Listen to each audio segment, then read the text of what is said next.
Olá, eu sou a professora Rita. Sejam bem-vindos a mais uma aula de Físico-Química com o método Francione.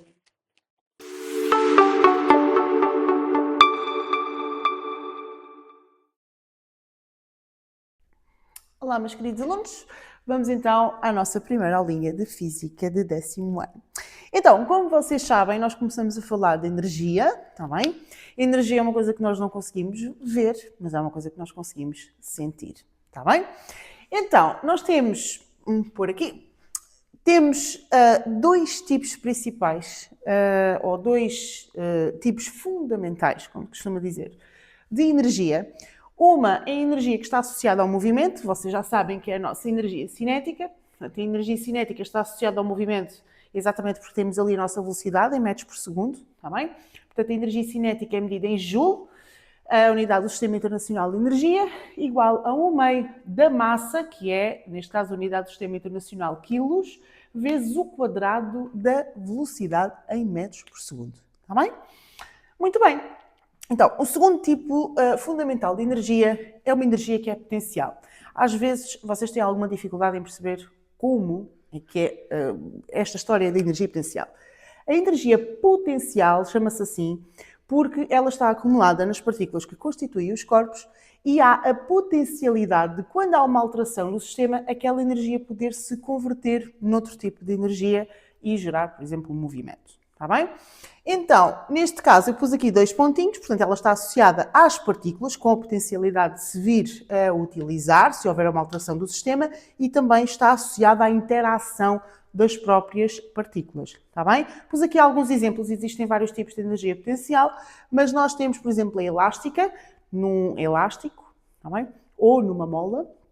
Depois a mola deforma-se, não é? Quando nós largamos, ela é convertida em energia cinética. Depois temos a energia potencial elétrica também, movimento dos eletrões. Vamos dar depois mais à frente o porquê dos eletrões se movimentarem, por exemplo, para o fenómeno de corrente elétrica. Está bem?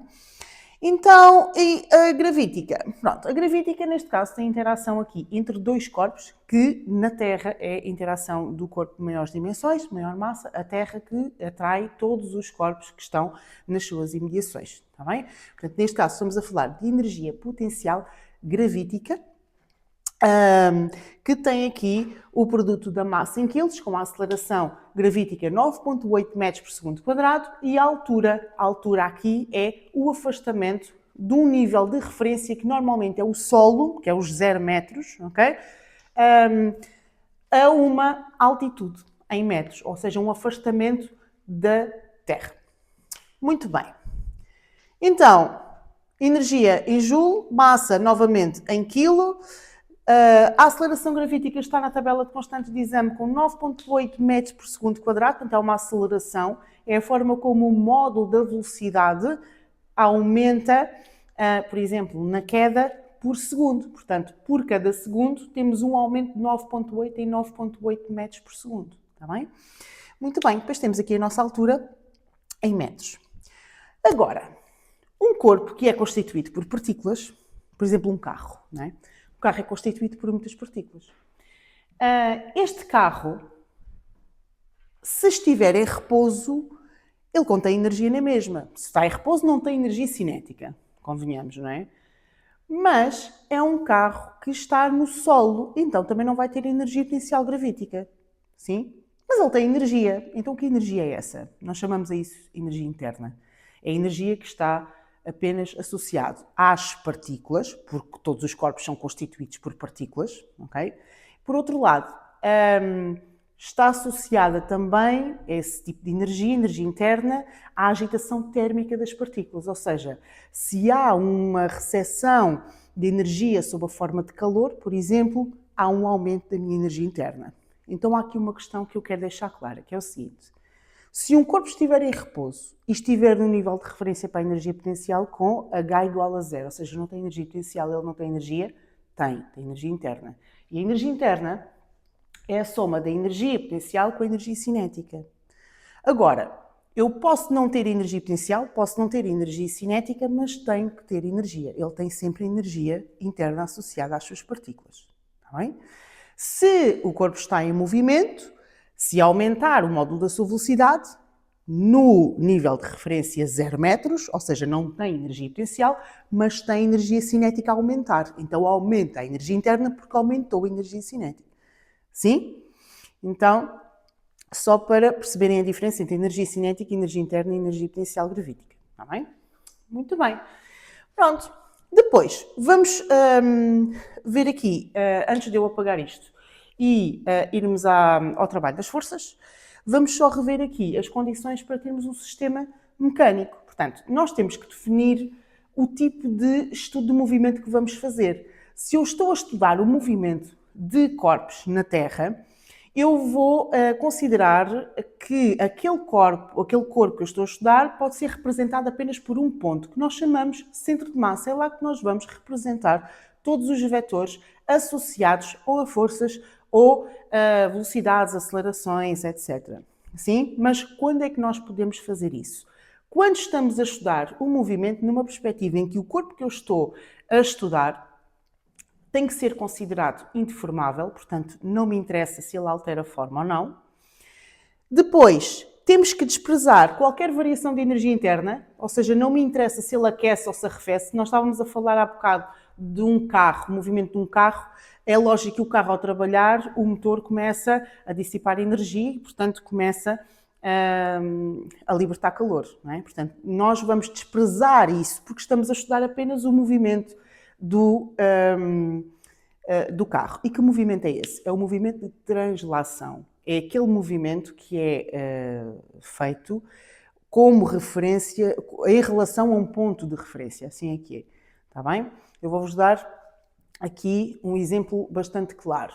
A Terra tem um movimento sobre o seu próprio eixo, que nós chamamos de movimento de rotação, e o movimento de translação é relativamente a um ponto fixo que é o Sol, a estrela central. Portanto, o movimento que a Terra faz em relação ao Sol é de translação e o movimento que ela faz sobre o seu próprio eixo é um movimento de rotação. Todas as nossas partículas têm movimento de rotação porque estão em constante vibração. Sim? Agora, podem ter ou não movimento de translação de acordo com o eixo que eu estou a estudar.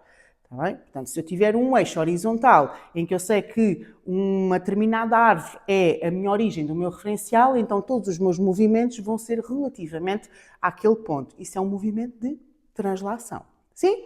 Então, condições para nós usarmos o sistema mecânico, ou o modelo da partícula material, ou o modelo do centro de massa, também é chamado assim.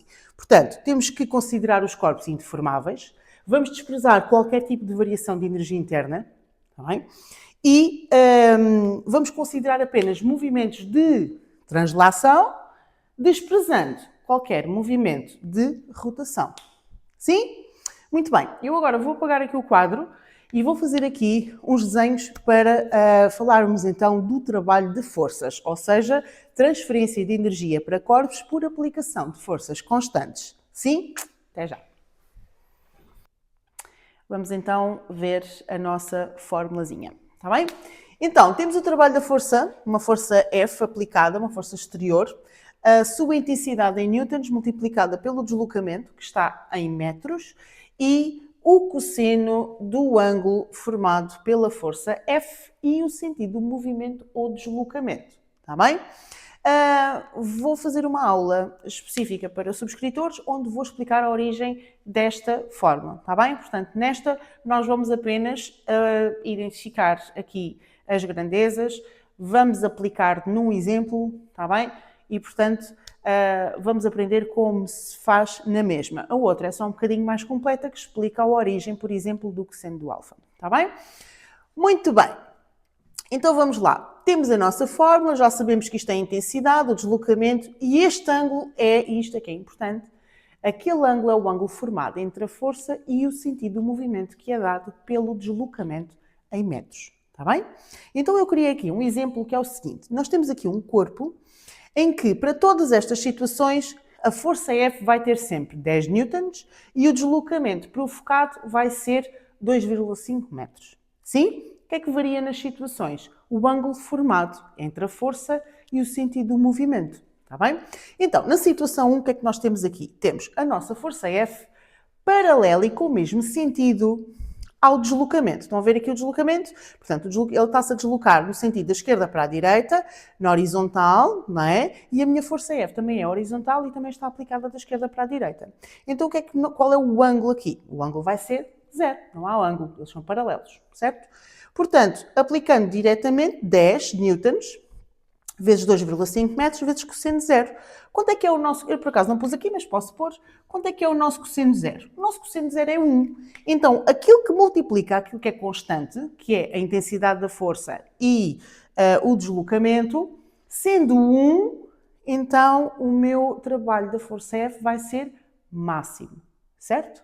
Vai ser 25 joules. Ele é potente porque é positivo, sim, e máximo porque eu tenho cosseno de 0. Então, sempre que a minha força tiver o sentido do movimento, o cosseno, neste caso, é de 0. Portanto, o ângulo formado entre a força e o sentido do movimento é 0 e, portanto, a minha força, o trabalho da minha força vai ser sempre potente. Está bem? Mas, neste caso, o que é que o trabalho representa aqui? A energia transferida para o corpo para provocar um deslocamento. Nós só temos trabalho se houver deslocamento, porque podemos ter força sem ter trabalho. Eu posso, por exemplo, aplicar uma força aqui no quadro, não é? Horizontal, também, mas como não sou o Hulk, não consigo deslocar a parede, certo? Então, deslocamento, como neste caso é 0, o trabalho da minha força aplicada ao quadro é 0, mas existe. A minha força existe. Ela tem uma intensidade em newtons, mas como não provoca deslocamento, não há transferência de energia suficiente para provocar deslocamento, ou seja, não há trabalho. Sim? Muito bem. Na situação 2, nós temos uma força que já tem uma direção diferente da horizontal, fazendo um ângulo de 20 graus com o deslocamento que é horizontal, certo? Por isso é que está aqui este tracejado, que é como se o vetor do deslocamento estivesse aqui. Então, temos um ângulo de 20 graus, o que é que nós fazemos? 10 vezes 2,5 vezes cosseno de 20 graus. Como o cosseno de 20 dá-me um valor decimal, multiplicado pelos 25, que é este produto aqui, vai-me baixar, logicamente, o valor do trabalho da força, neste caso para 23,5 joules. Ou seja, continuamos a ter um trabalho de uma força potente porque é maior do que 0, no entanto, não é máximo como o anterior. Está bem? Na situação 3, temos aqui uma força que está a fazer um ângulo de 90 graus.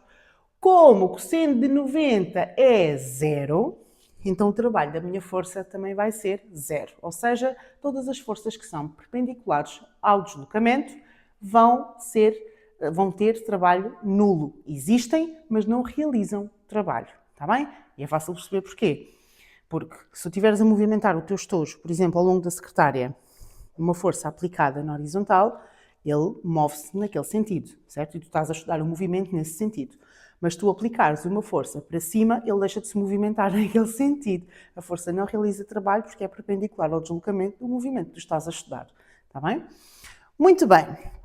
A nossa situação 4 é então um ângulo superior a 90. Então, temos um ângulo aqui de 135, o deslocamento está para este lado, eu não pus, mas é igual aos outros, está bem?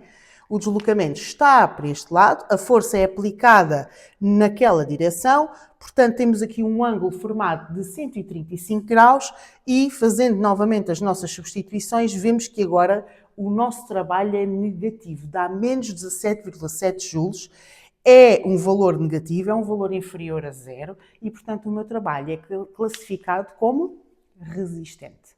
Está bem? Muito bem. Então, espero que tenhas gostado. Novamente, exclusivamente para subscritores, no meu site vai constar uma aula um pouquinho mais completa, com outros exercícios um bocadinho mais complexos que este. Está bem? Muito bem. Espero que fiquem bem, que tenham gostado. Qualquer coisa é só dizer.